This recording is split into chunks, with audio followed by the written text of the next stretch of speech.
your Son, our teacher, our Lord, our supreme model and example, we pray with thanksgiving. You and God, your natural self and God. Psalm 139 verse 1, you know all about me. God knows everything about you and about all of us. Psalm 139 verse 4, before I even speak a word, you know what I will say. So even your tendencies are known to God. Dahil alam ng Diyos ang ugat, alam niya ang bunga. Diyos ang lumikha sa atin, alam niya ang gagawin natin. Psalm 139 verse 13, you are the one who put me together inside my mother's body. You were my creator, my inventor, my designer. God made you. No one else but God made you and each one of us.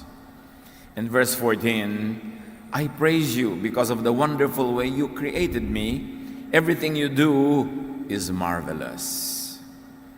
Napakaganda ng kaliwanagan itong umawit na ito kasi talagang alam niya at kinikilala niyang siya'y likha ng Diyos at ang Diyos ay hindi lumilikha ng anumang hindi wonderful or less than wonderful.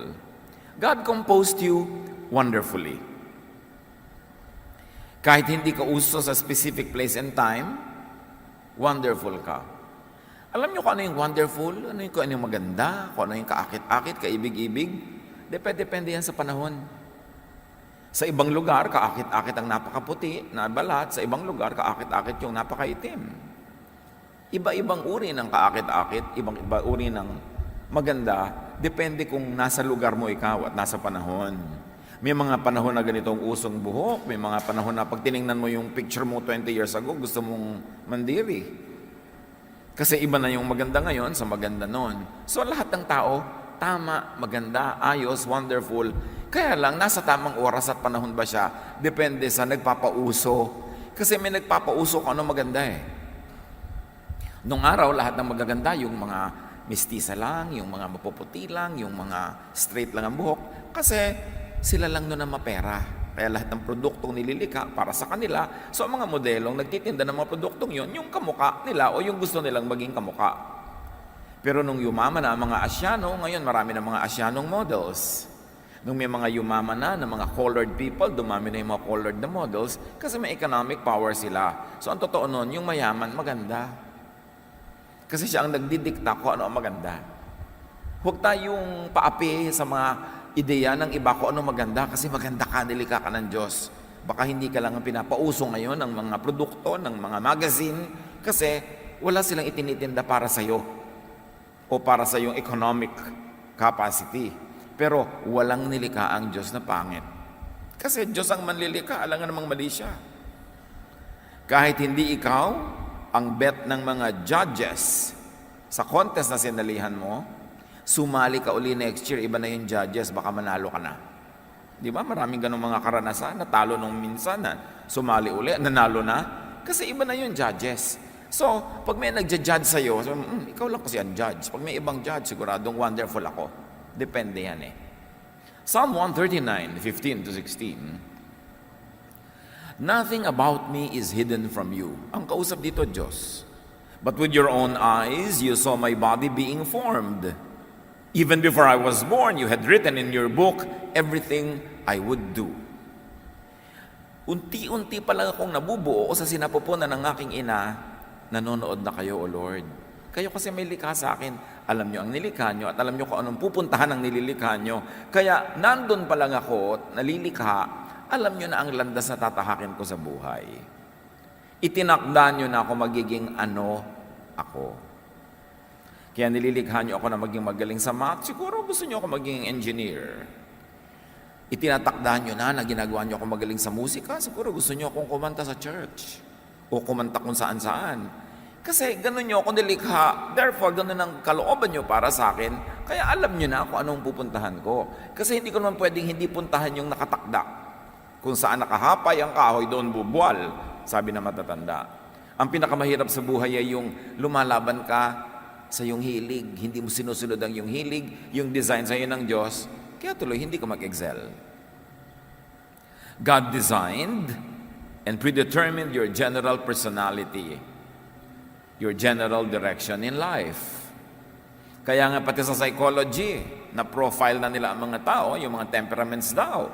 May sanguine, merong phlegmatic, merong choleric, merong melancholic.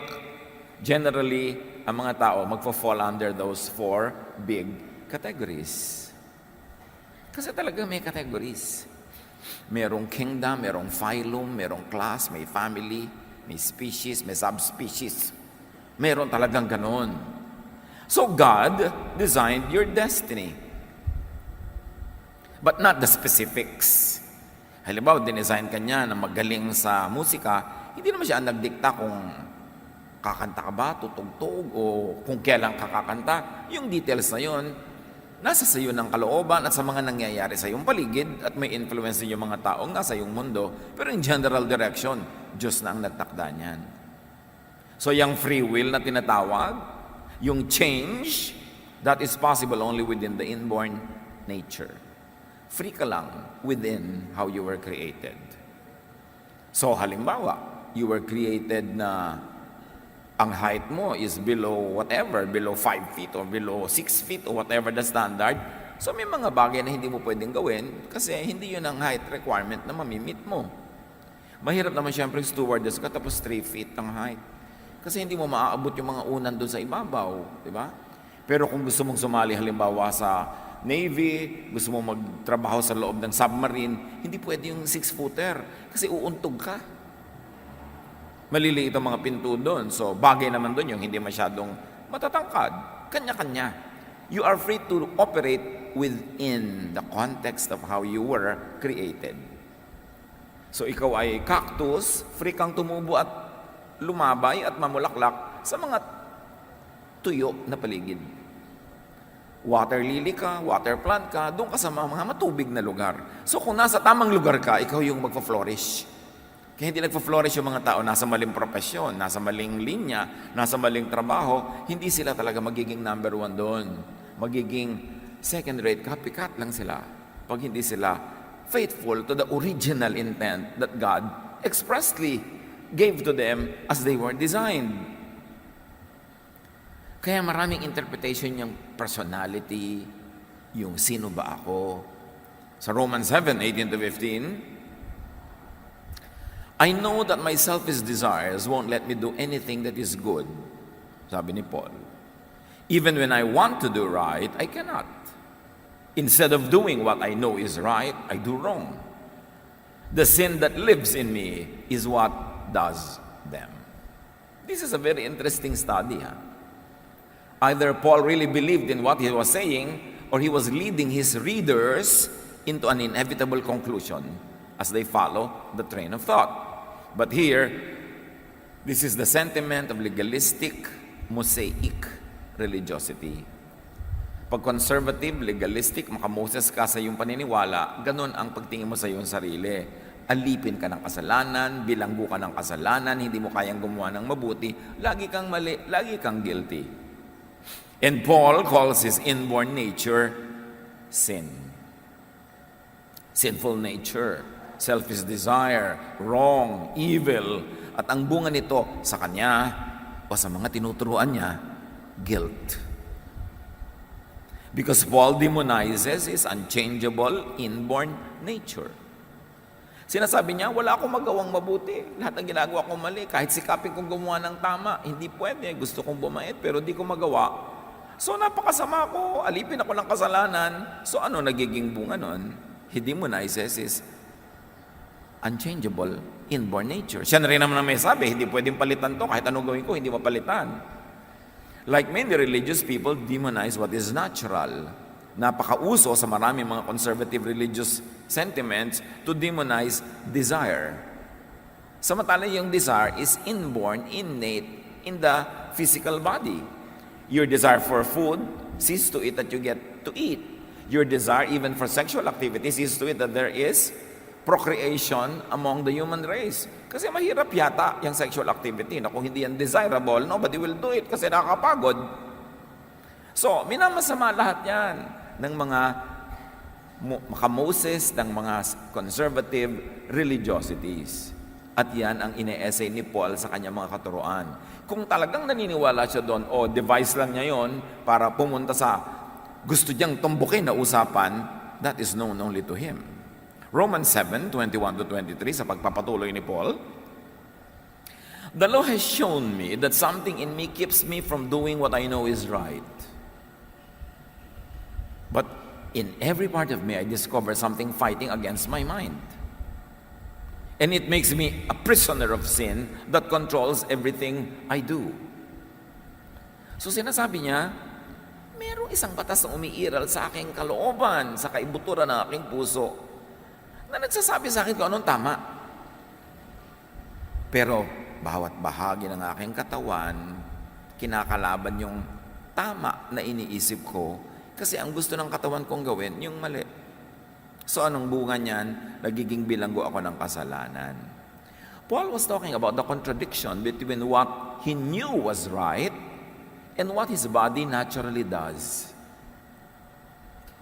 Sabi niya, malinaw sa aking isip, na actually lang ibig sabihin ni Paul ito, malinaw sa aking paniniwala, malinaw sa aking kinagisnang katuruan, malinaw sa nakasaksak sa utak ko na standard of what is right and wrong, malinaw doon kung anong tama.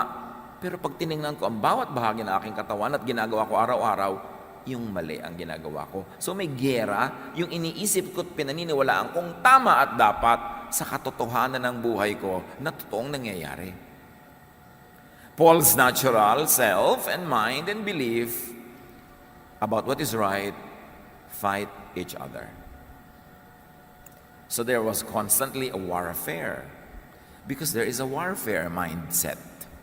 Alam niyo yung mga nalahian, nabahira, naturuan ng conservative religiosity, influenced by the hatred of the Greeks to anything material or that belongs to the body because they only want the spiritual world. Anything like that, laging naka-warfare mindset. Kalaban ng aking espiritu ang aking tiyan na matakaw. Kalaban ng aking espiritu ang aking katawan na gusto magpahinga at masarapan. Kalaban ng aking kabanalan, ng aking mga sexual appetites. Laging pinaglalaban yan. This is very Greek, which influenced many New Testament Christians and even Old Testament Jews. Ang bunga ng ganitong pag-iisip, stress, and of course, inevitable defeat. Lagi kang talo. Kasi minamasama mo yung natural, yung natural ang laging mananalo dahil yun ang natural. So yung ideya mo, your concept of spiritual perfection, your concept of an achievable morality will always lose. So you will be divided, you will be confused. That's why many religious people are depressed. Kasi depressive isipin na lagi kang talo. Pero kung magiging totoo ka sa sarili, if you judge yourself according to the standards of religious morality, lagi ka talagang talo. Here, Paul equates the law with what is good, and therefore with God. And then he equates his nature as sinful, and therefore bad. That's why he calls himself evil. And if you are in that kind of thinking, you will call everyone else evil. Because everyone else will fail by the standards that are in your mind. And even in their own minds. Kaya maraming religious systems nakadevelop ng coping mechanism dyan confession. Total, lagi mo rin naman ginagawa. Bibigyan kita ng way out of guilt, confession. At naging malaking negosyo rin yung confession na yan. Kasi, ang mga tao, kahit sa mong ilublob na relihiyon, pare-pareho lang yan ang gagawin at iisipin araw-araw. Kahit ano pa ang relihiyon nila. And since Paul observes that this sinful nature prevails anyway, he thus considers himself a prisoner of sin. Is that how you consider yourself? A prisoner of sin? A hopeless sinner? Laging loser? Laging guilty? Laging masama? Kaya mga ibang tao sasabihin nila, pasensya, tao lang. This tao lang can be positive. It could be a way out of guilt. It could be a coping mechanism. But it would also be negative When you say tao lang in the sense na tao lang ako, therefore talo talaga, therefore masama talaga. Samantalang sinasabi ng Psalm, I am wonderfully made. So pag sabi mong tao lang ako, to mean talagang masama ako, marumi ako, hindi totoo that you were wonderfully made. So Paul problematizes what controls him, the way he was designed, his nature.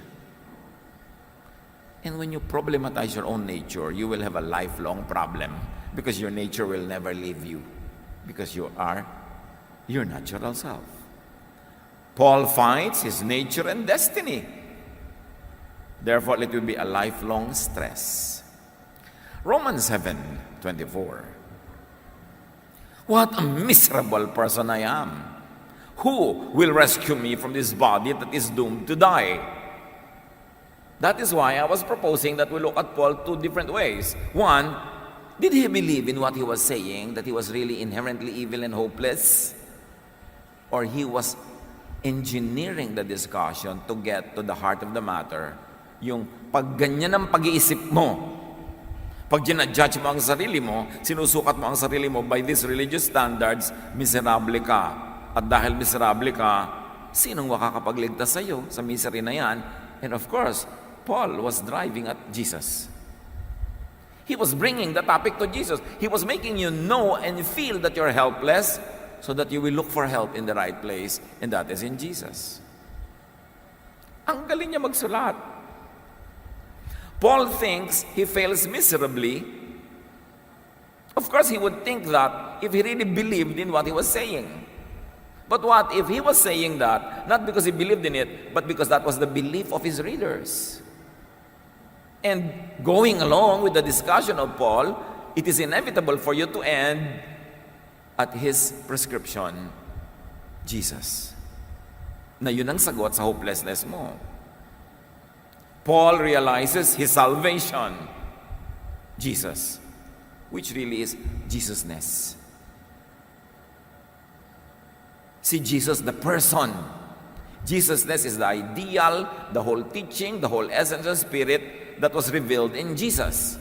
And it is possible that Jesusness could be revealed, could be expressed, could be understood and enjoyed even in the context outside of Israel, outside of Christianity, because Jesusness is the idea and it can live in anybody.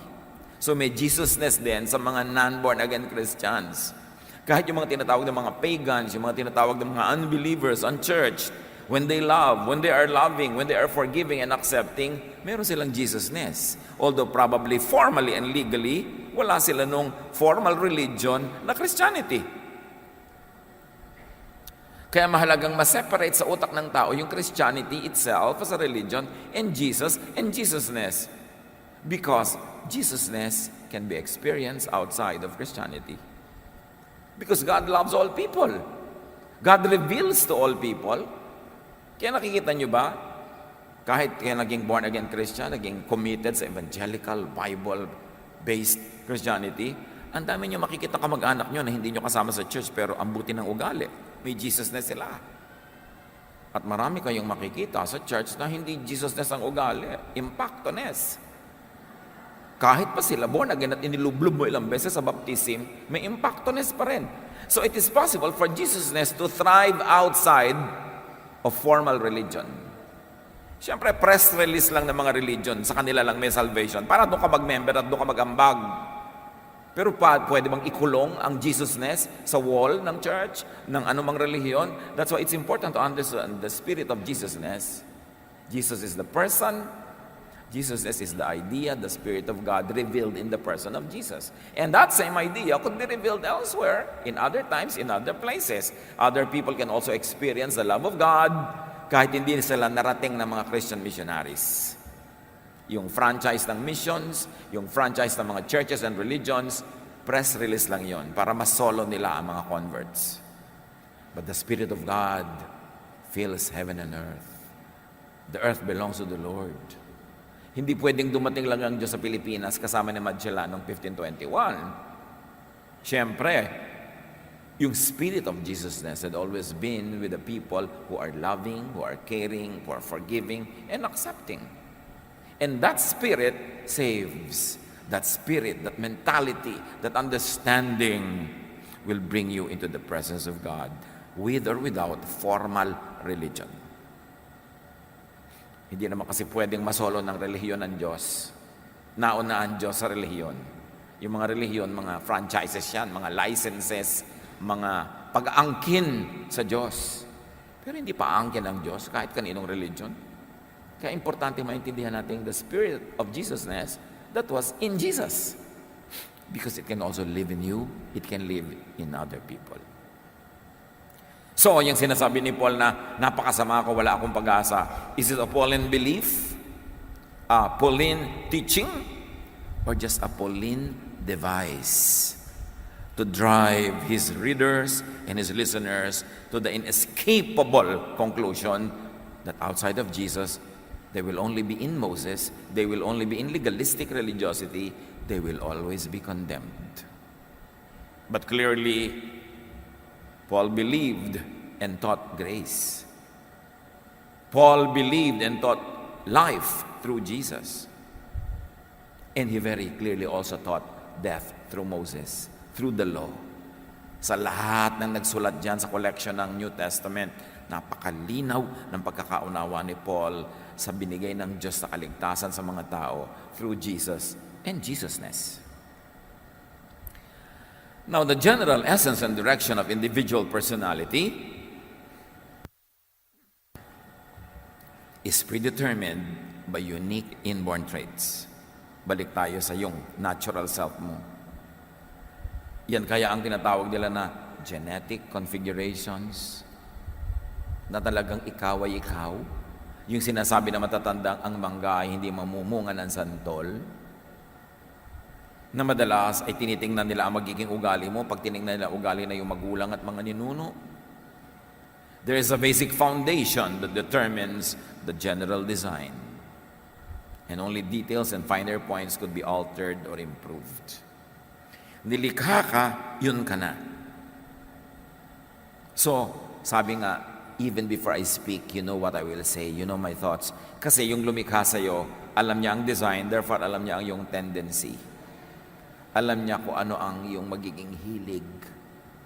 So, nililikha pa lang ikaw ng Diyos, alam na niya, nako, itong nililikha ko na to, lagi itong magkakakanta, magtututugtog, kasi ito ang pagkakalikha ko sa Kanya. Itong nililikha ko na ito, magiging scientist, kasi nililikha ko siyang maging ganyan. Ito magiging charitable, ito magiging matipid ito, magiging laging siya yung nagsisave, ito naman magiging gastador to. Ganon. So, kaya lang pag naging mag-asawa yung dalawa, World War III. Pero, hindi na yan naiiba. Pastor, i-counsel niyo po ang asawa ko para magbago. Magpalit ka na lang ng asawa, mas madali. Kesa palitan mo yung ugali ng asawa mo. Ayoko po magpalit ng asawa, yung pala, di tanggapin mo. Pero wag kang may asawa, tas pinipilit mong ibahin. Magiging magulo buhay mo, magiging magulo ka rin sa kanya, magkakagulo-gulo kayo. Yan na yan, as is, where is. Mag-adapt ka, mag-adjust ka dyan. Intelligent people adjust. Kasi, hindi naman nababago ang tao. Mito lang yun.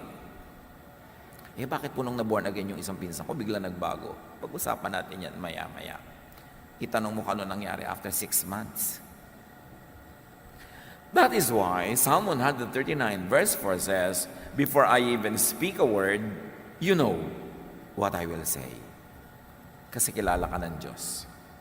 Pagka ganito, magagalit yan. Pagka ganito sinabi mo, papautangin ka niyan. Alam ko ugali niyan. Ganito siya.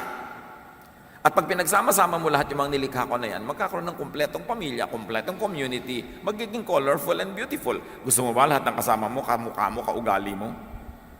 Kaya nga sa church, iba-iba yung gift na binigay para pag nagsasama-sama tayo, kumpleto rekado.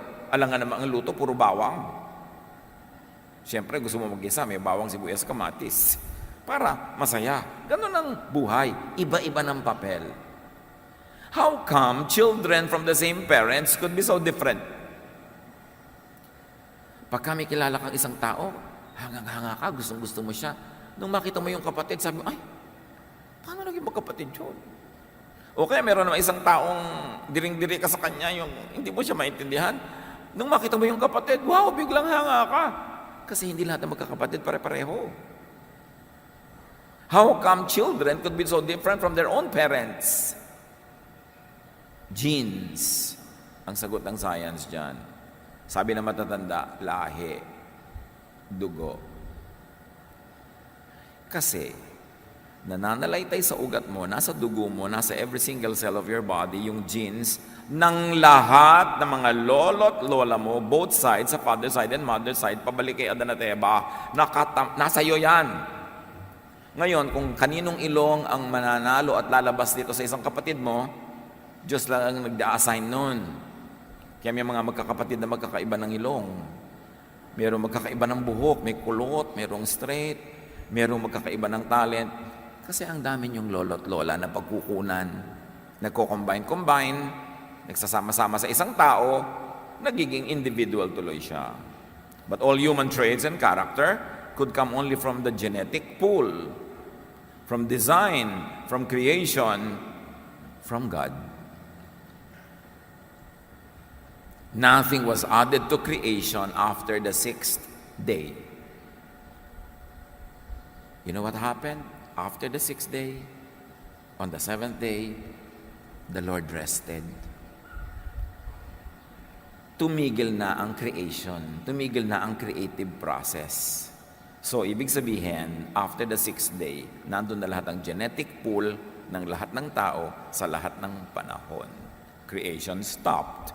And after creation stopped, recreation na lang ang nangyari. Nagkakakombi-kombinasyon.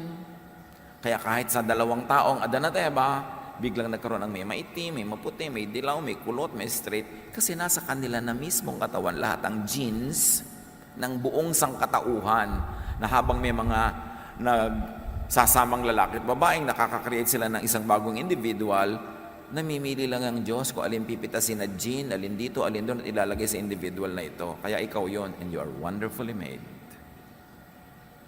Paul talks about that. At napakarami pa sa Bible, directly and indirectly. Now, plant and animal hybrids can be created by crossbreeding. Alam nyo yon?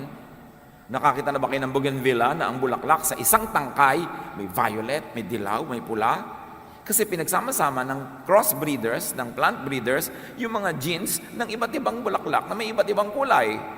Nakakreate ng ibang individual. Crossbreeding. Plant and animal hybrids can be created by conditioning na tinatawag ng iba na evolution. Sa pagtagal ng panahon, lagi kang nasa tubig, lagi kang nasa tubig, nakadevelop tuloy ng gills yung mga animals sa pang tubig. But that's already in creation. Wala namang giyera dapat ng creation at evolution. Kasi after creation, puro na recreation, recombination, reconfiguration. Kaya yung mga nagtatrabaho halimbawa sa mga toll gate na nag-aabot ng ticket, nagbabayad, kung pagtatrabahuin mo siya dyan ng 300,000 years, hahaba ang kanang kamay o kaliwa para madali niyang maabot. Siyempre, nag-a-adjust ang creation na tinatawag nila na evolution. Galing din yun sa Diyos, hindi yung kontra. Nag-a-adjust lahat. Tingnan yung halaman. Paso, nakaharap na ganyan lagi sa araw yan. Subukan yung italikod yung paso. Bukas, unti-unting lumilingon uli yung mga dahon patungo sa halaman. Di ba? Mamaya, isang linggo, nakaharap na sila uling lahat. Ikaw naman sa dista, inikot mo na naman yung paso. So yung halaman, pagod na pagod ka adjust, pero babalik at babalik yan kung saan siya nakakakuha ng araw. Iyon, all in one day, all in one week, nakaka-adjust. Padaanin mo pa ang 1,000 taon. People adjust. All new traits are actually old, except that they were not visible at once. Yun ang tinatawag nila kumisan na recessive genes. Nananalo yung dominant genes, pero kapapalit-palit ng mga kombinasyones, lalabas din sila. Lahat ng evolution, mutations, reconfigurations could have only come from the same genetic pool because God created everything. Except that not each and every one of those creations were visible all at once at the same time. May panahon na lalabas yun. Kaya wala namang dapat giyera yung creation and evolution. Lawakan mo lang yung pananaw. The earth is the Lord's and everything in it. At dapat i-consider mo that sometimes Bible language is poetic. Literary creation yan. Hindi ka naman dapat laging literal para ma-accommodate mo yung mga sinasabi ng reason, even ng science. So everything and everyone in all combinations and reconfigurations must have pre-existed invisibly until they were made visible. Nandun na yan, hindi pa lang lagi visible. Tulad na isang bata. Kuminsan yung isang bata, straight na straight ang buhok. Pagkasilang, pagkatapos pagka nagna 9, 10 years old na, sumusimula ng kumulot. Sabi mo, ayan, lumalabas na yung buhok ng ama. Meron naman nung isilang kulot-kulot, nung nagiging teenager, tumawid yung buhok. Kasi dati nang nandun yung tuwid na buhok na yon, kaya lang, ang nakalabas pa lang sa simula yung kulot. It takes time for reality to manifest itself in the material world. Kuminsan ang lusog-lusog, tapos pag nag-30 years old, ayan, lumalabas na yung sakit ng ama. Ang ama kasi niya, nung 30, nagkaroon na ganun sakit. Pero hindi laging lumalabas agad. Yung mga ganyang katotohanan pre-existed invisibly until they were incarnated. Like the Word, Jesus pre-existed in the spiritual realm before the incarnation. Pero hindi pa lumalabas siya in the body, ibig sabihin wala siya. Nandun siya sa ibang dimension, pero pag niloob ng Diyos na ilabas na sa ating physical, earthly dimension, doon pa lang natin nakikita. Ephesians 1:4, even before He made the world,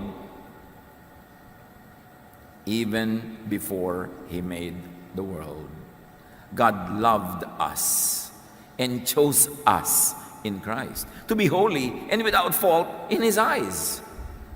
So sabi, bago pa nauna ang mundo, nasa isip na ng Diyos, ikaw, kinrate ka na niya, kaya lang hindi ka pa sumusuplot sa mundo. Parang si Jesus who was a Word, in the beginning was the Word, but then later on became flesh. Ikaw din nag-pre-exist ka na sa isip ng Diyos. At doon pa lang, banal ka na. Malinis ka na, mahal ka na niya.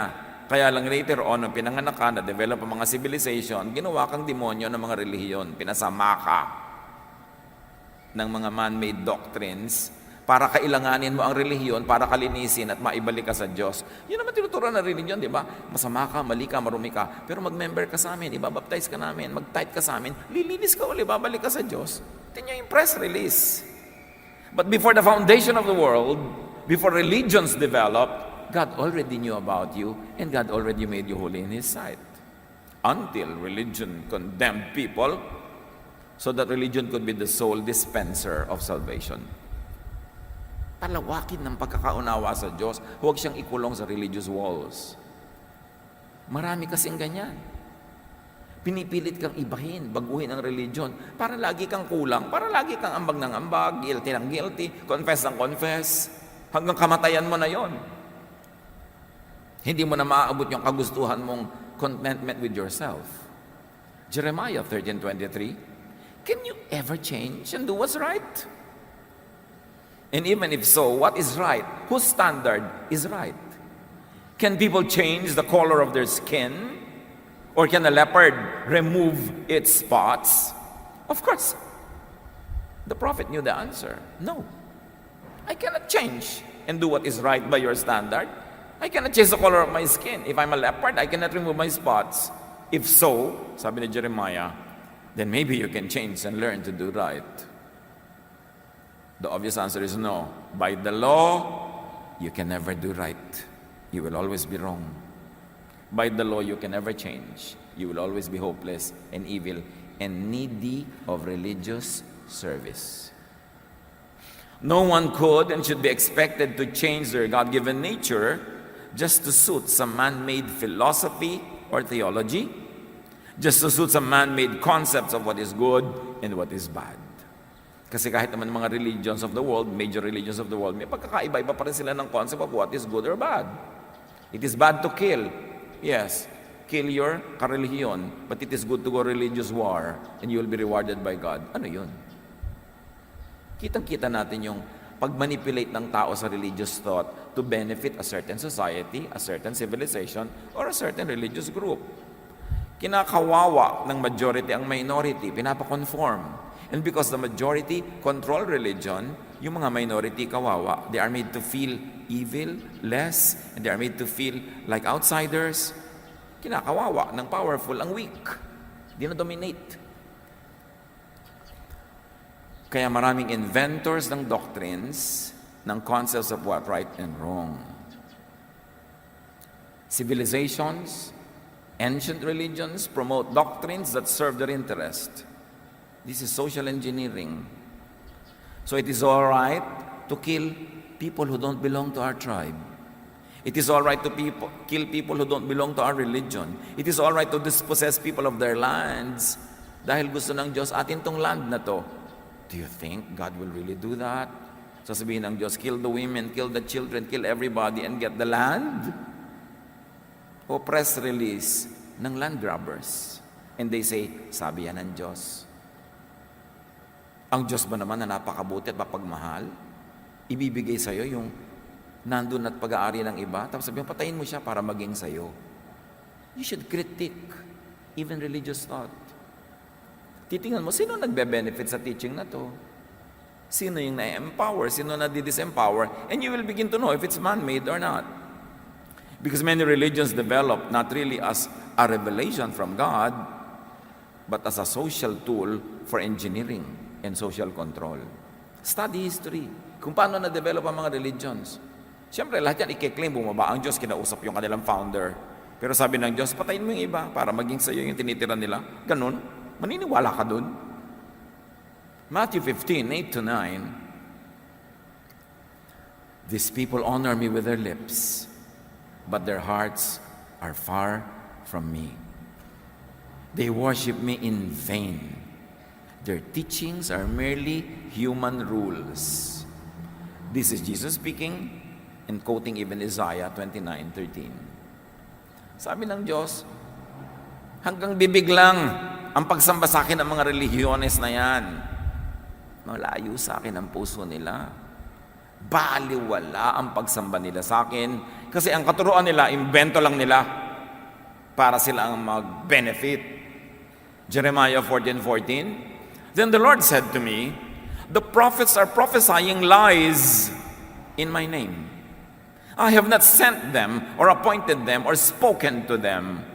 They are prophesying to you false visions, false divinations, idolatries, and the delusions of their own minds. Punong-puno na ang Diyos sa mga kabalbalan ng mga propeta, mga katuruan na sila lang ang nakikinabang, kaya ipinadala niya si Jesus. Liwanag para liwanagan ng madilim, daan para buksan ang nakasarang daan. Siya ang kapayapaan dahil naguguluhan ng mga tao. Siya ang kapahingahan dahil pagod na ang mga tao sa pagpapahirap sa kanila ng religious doctrines. Kaya ipinadala, and in Him the fullness of the deity lived in bodily form. There is no name given under heaven by which men are to be saved, but by the name of Jesus. Because it is Jesus that reveals the true heart of the Father. Because the Father had been so misrepresented by religions for so many generations that people no longer knew God. They only knew the image, the false image of God created by religions. Kaya ipinadala si Jesus. That's why it's important to go back to basic Jesusness instead of just generalized religion or generalized Christianity. Go back to the heart of the matter. And that is Jesus. So despite the false prophets and teachers, despite what they say about you, accept yourself and others as God created you and as God willed that you would be acceptable to Him. And since the people had been misguided, Jesus was sent to guide them back to the reality that the Father loves us. And if we have been condemned by ourselves and by our traditions and our previous knowledge, then God forgives us. And you forgive yourself. And you get on with life. Do not reject people's realities because of invented religious teachings. Yung un-Jesus teachings. Nakita nyo yung un-Jesus teaching? Ito ang babae, nahuling nagkakasala, batuhin hanggang mamatay. That is the Moses teaching. Pero hindi siya ipinabato ni Jesus. Sabi niya, yung walang kasalanan, maunang bumato. In other words, hindi siya ipinabato. That is Jesus. Ibang-iba. So dapat malinaw ang pagkakaunawa natin kay Jesus, huwag natin siyang ihalo sa iba. Kasi ipinadala siya. Sitting at the right hand of the Father, continuously interceding for His people. Accept yourself and others. And if you want to improve, that's good. But improve and change within your natural limits. You cannot be who you are not. Do not deny your truth just because some religious myths tell you that you are bad. Do not problematize and struggle with your truth. Yung mga truth natin, ano ba totoo tungkol sa inyo talaga? Do not struggle with it because God made you. You were conditioned probably by culture, by tradition, by religion, by philosophy to think that you are not good, that you are bad. But God created you. Look at your innate, natural self. Siyempre maraming nadagdag sa ating sarili, bukod doon sa inborn. Yun ang pwedeng palitan, pwedeng ayusin, pero yung basic inborn, accept it, live with it, be happy with it, because you were made by God. Do not burden yourself and do not burden others with impossible demands for change. Anong sabi ni Jesus tungkol sa Sabbath? Hirap na ang mga tao sa pagsunod sa Sabbath. Naging amo nila ang Sabbath. Sabbath was made for man, not man for the Sabbath. Sabi niya. Ginawa niyo yung Diyos ang Sabbath, pambihira naman kayo. Pagod na kayo sa pagsunod, nahihirapan na kayo. Gusto niyo nang gumaling, pero bukas na lang kasi Sabbath ngayon. Gusto niyo kumain, hindi kayo kakain dahil Sabbath ngayon, hindi kayo pwede magsaing o magluto. Gusto niyo mamasyal, hindi kayo makapamasyal dahil Sabbath ngayon. Sabi niya, Sabbath was made for man, not man for the Sabbath. It is for your welfare, not to make your life miserable. And apply that, extend that to religion. Religion is to set people free, not imprison them. Religion is for man, not against man. Not man for religion. Pero baligtad, ang 99% ng umaandar sa utak ng mga tao, na-enslave sila ng system. Do not let oppressive and discriminatory standards and laws dictated by the majority, by the powerful, enslave you. Do not submit to groups that demonize your reality. Sasali ka, tapos walang ginawa kundi kastiguhin ka, sabihin masama ka, mali ka, pagiltihin ka, ba't ka sasali? Ba't mo papahirapan ang sarili mo? Kaya nga si Jesus, nagtuturo outside of the temple, not inside. Si John the Baptist, nagbabautismo sa labas ng temple, not inside. Dahil naaapi nga yung mga tao doon sa loob eh. Jesus accepts and loves you before the world began. Word ka pa lang, hindi ka pa flesh. God already knew you, configured you and loved you, and gave you value and calling. Nasa hangin ka pa lang, sabi nga ng matatanda, may itinakda ng mission para sa iyo ang Diyos. May purpose ang iyong buhay. May pagtawag sa iyo at binigyan ka niya ng mga kakayahan para yung mga pagtawag sa iyo ay maganap mo at magkaroon ng kabuluhan ng pagdaan mo dito sa lupa. Hindi dumadaan ka lang na hindi ka nag-enjoy, hindi ka na-enjoy ng iba, walang nangyari. Ephesians 2:10, for we are God's handiwork, created in Christ Jesus to do good works, which God prepared in advance for us to do. Hindi ka pa isinisilang, may assignment ka na. May papel ka na. May kabuluhan ka na. Kasali ka na. Kaya lang maraming katuruan sa paligid na bumubulag sa atin doon, making us feel bad for who we are, guilty for who we are, and making us and forcing us to copy other people because we think they are the standard. Hindi ka pa'y sinisilang, minahal ka na ng Diyos. Nakatakda na ang dapat mong tahakin na landas. Kaya dapat malaman mo kung sino ka at matahak mo ang dapat mong landas para magkaroon ng kabuluhan ang buhay. Mahal ka ng Diyos, nilikha ka niya, tapos mamasamain ka ng system kasi lang divergent ka. Gusto kasi nila lahat magkakamuka para madaling kontrolin. Ganun lang yun. Accept and love others and yourself, especially for your inborn natural traits. Now, paano yung pagbabago? Paano yung pag-i-improve? Kasali rin yun. There are inborn and natural and therefore unchangeable traits. Don't even attempt to change that. But there are traits that can be changed. May mga asal, ugali, gawain na pwede mag-improve. Suriin natin kung alin. Matthew 9:11-12. Si Jesus ang nagtuturo. Jesus replied, not everyone can accept this word, but only those to whom it has been given. So this is a warning. Jesus was saying, I'm going to teach you something very important, but something not easy to understand. It can be understood only to whom it is given, only to whom it is revealed. Hindi sinabing ipagdadamot ng Diyos ang kahulugan. Ang ibig sabihin lang, pumwesto ka para tumanggap ka rin, lumagay ka sa tama, ibukas mong yung isip para maintindihan mo itong ituturo ko sa iyo na mahirap tanggapin sa mga nakasarang utak. Sabi niya, not everyone can accept this word, but only to whom it has been given. For there are eunuchs who were born that way. These are certain types of people. There are eunuchs who were born that way. So Jesus is saying there are types of persons who are born that way. Hindi nila nilikha ang sarili nila. Hindi sila nag-decide maging that way. They were born that way. And there are eunuchs who have been made eunuchs by others.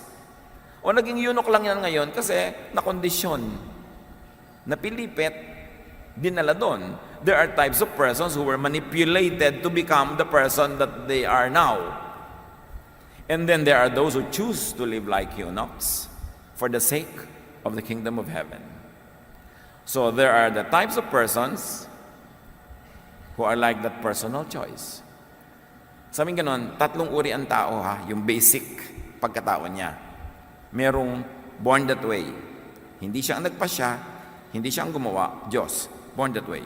Meron naman, iba siya, born another way, but raised in a way that subverted the original design. Nurture. Ni-nurture siyang maging ganito. Pinilit siyang maging ganito. Pinilipit siyang maging ganon. So ngayon, pilipit siya.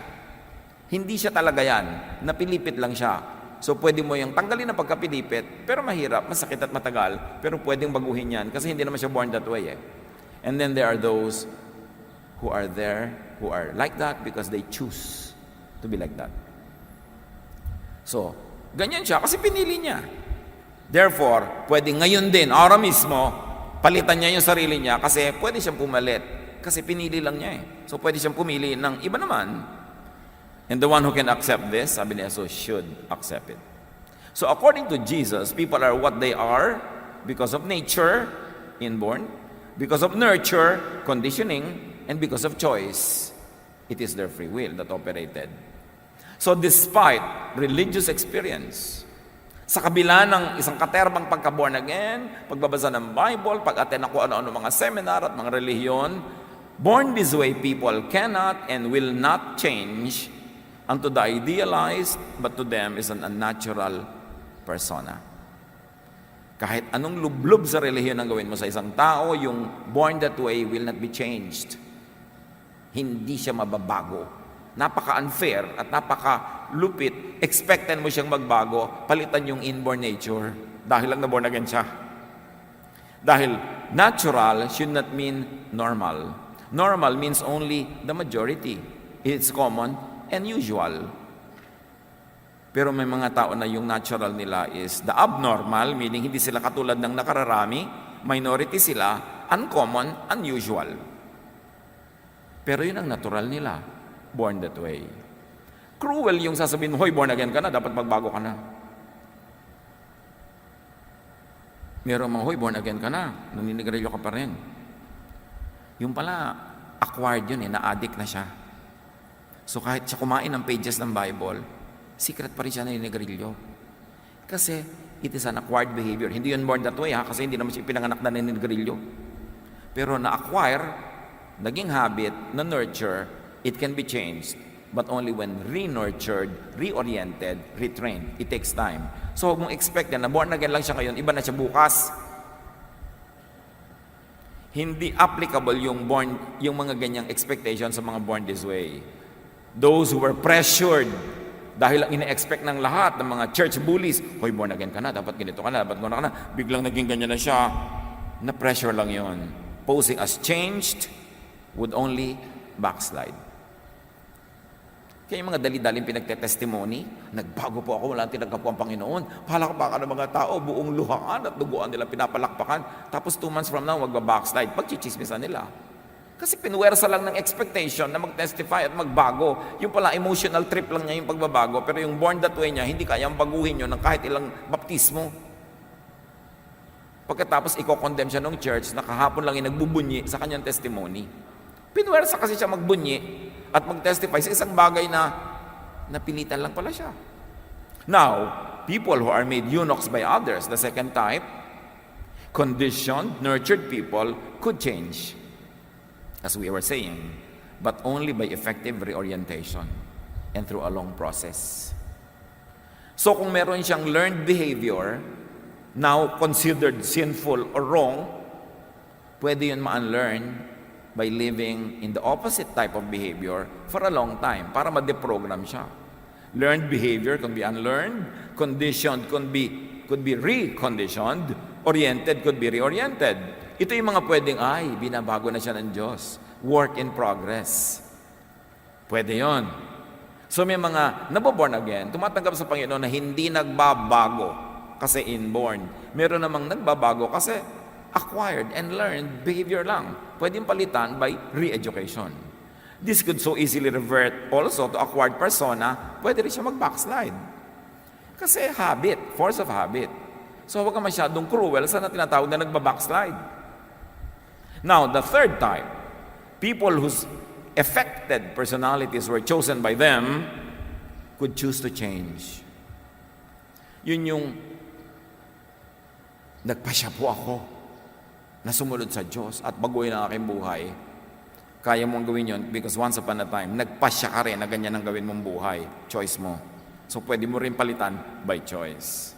This change could be quick and sustainable at yan yung dali-daling itinetestify ng iba. Kaya hindi tayo mahilig magpa-testify kasi maraming tao na papasubo. Pagkatapos, pag hindi na nila napanindigan yung testimony nila, lalapain sila nung the same church na nagbubunyi nung nagte-testify sila. So yun yung talagang pwedeng binago na talaga. I have decided to follow Jesus. Kasi kaya mong desisyonan. Pero hindi ka pwedeng sumunod sa isang bagay na against your inborn nature. Magkukunwari ka lang. Magpapanggap ka lang para aproban at palakpakan ka ng mga tao.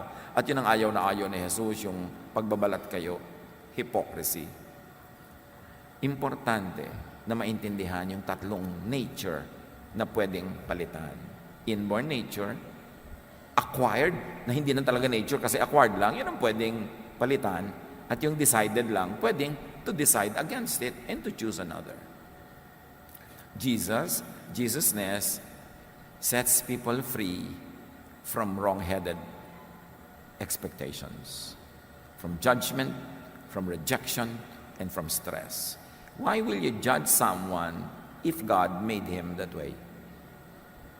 Romans 7:24-25. Kaya ang ending ni Paul doon sa kanyang thesis, what a wretched man I am. Gusto kong bumayat pero di ko magawa. Who will rescue me from this body that is subject to death? Thanks be to God who delivers me through Jesus Christ our Lord. So yun ang ending ni Paul. So kahit anong gawin ko, masama ako, mali ako, buti na lang may Jesus na nagsasabing, hoy, guni-guni mo lang na mali ka. If you were born that way, God made you that way, di hindi ka mali. Pero, may mga mali ka talaga because you were nurtured to be that way, then you can reorient yourself. Pagsikapan mo, tutulungan ka ng Diyos para bumalik ka sa true inborn nature mo at umalis ka dyan sa na-influence ka lang. At kung yung ginawa mo, choice mo lang gumawa ng mali, you can easily choose to do what is right. Jesus sets us free to be ourselves.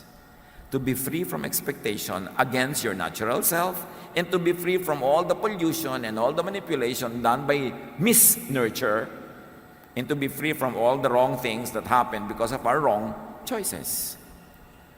So accept, appreciate, celebrate how God created you and every other person, not only you.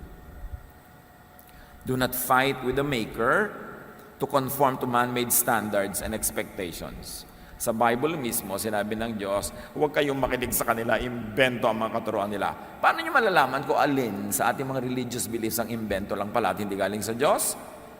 Salain nyo kay Jesus. Kaya may mahalagang Jesus filter. Kaya may Jesusness. Lahat ng turo ng lahat ng tao, lahat ng nilikha ng Diyos, lahat ng mga mangangaral, salain kay Jesus. Kasi si Jesus lang ang the way, the truth, and the life. Siya lang ang tunay na anak ng Diyos. Siya lang ang tunay na nagsakatawang tao, na salita, na berbo. At sinabi ng Panginoon, ang Ama sa langit, this is my Son with whom I am pleased. Obey Him. Ano man ang nakatira dyan sa utak niyong religious concept of what is right and wrong, who is right or wrong, salain kay Jesus. Siya lang ang standard. At sa Kanya lang tayo lalaya. Sa Kanya lang tayo magkakaroon ng kapahingahan at sa Kanya lang tayo magkakaroon ng kapayapaan. Huwag tayo makipag-away sa Diyos. Yung mga hindi kontento sa kanilang sarili, ginadjudge ang sarili nila dahil ginadjudge sila ng reliyon. Go back to Jesus and ask, Jesus, ano ba ito? Inborn nature ko ba ito? It must be. Kasi 3 days old pa lang ako, alam ko ganito na ako. Hindi ko to pinili. In fact, marami kong ginawa para ibahin ito, pero hindi na iba. So this must be my inborn nature. I should stop quarreling with you and with myself. Isaiah 45, 9-11. Woe to those who quarrel with their maker, those who are nothing but potsherds among the potsherds on the ground. Does the clay say to the potter, what are you making? Does your work say, the potter has no hands? Woe to the one who says to the father, what have you begotten? Or to a mother, what have you brought to birth? This is what the Lord says. Do you question me or give me orders about the work of my hands? Nilikaya ng Diyos. Kayong mga ina, mga ama, more than anyone else, kayong nakakaalam kung ang anak nyo born that way. Isinilang pa lang, nandun pa lamang sa crib, alam nyo na, may ganitong ugali, may ganitong character, alam nyo born that way, tapos pipilipitin nyo, papatayin nyo buong buhay para maiba. Kayong saksi kung paano siya ipinanganak, na hindi pinili ng bata na maging ganun siya. That's why yung mga magulang, magpakamagulang. Sabi, huwag kayong makipag-away sa ama. Siya ang lumikha. Who or what is your natural self? Suriin na natin mga sarili natin. Inaaway nyo ba ang sarili nyo? Inaaway nyo ang Diyos? Inaaway nyo yung iba? No, you're born that way nature. Accept it. Thrive in it. Enjoy it. Know your nurture character and re-nurture. If it is not in conformity with Jesus-ness, know the choices you have made about yourself and make other choices if the choices you have made before are not in conformity with Jesus-ness. But if they were, continue to choose that way. At tanong din, what is your kapwa-tao's natural self? Your husband or wife, your son or daughter, your father or mother, your sister or brother, your friends. Sila din likha ng Diyos. Sa bawat isa, merong born that way na ugali at pagkatao, meron namang nurture lang at meron namang choice lang. So, tatlong uri ng operation. Do not expect yung mga born that way na magbago tulad ng mga taong who chose to be that way or who were just nurtured to be that way. What needless struggles and stress do people go through as they force themselves and others to suit man-made religious and social ideals? God sent His Son to set us free. Matthew 11:28-30, sabi niya, come to me, all of you who are tired and heavy laden, and I'll give you rest.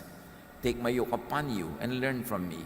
My yoke is easy, my burden is light, and you will find rest for your souls. Yun ang gusto ni Jesus para sa atin, rest. So stop contending with your Creator and stop contending with your kapwa creation. If Jesus teaches us to love even our enemies, surely we can more easily love our non-enemies, others, even ourselves, who were born this way, or who were made that way by others, or who were made that way by their own choices. Dear God, teach us to assess ourselves, to know kung anong dapat naming tanggapin sa aming pagkatao at pagkatao na aming kapwa, kung anong pwede naming improvein according to Jesus-ness, anong pwede naming palitan, kasi pinili lang naman namin, therefore pwede naming piliing palitan. Ipakita mo sa amin kung paano kami nagiging malupit sa kapwa by insisting that they become what we think they should be. Maging sa aming sarili, nagiging malupit din kami. Set us free from these mindsets. Liwanagan mo ang aming isip, dalhin mo kami sa tuwid at tamang daan, at pairalin mo ang Jesus-ness in our lives. Pagbulay-bulayan natin sumandali at tumalab sa ating pang-araw-araw na buhay.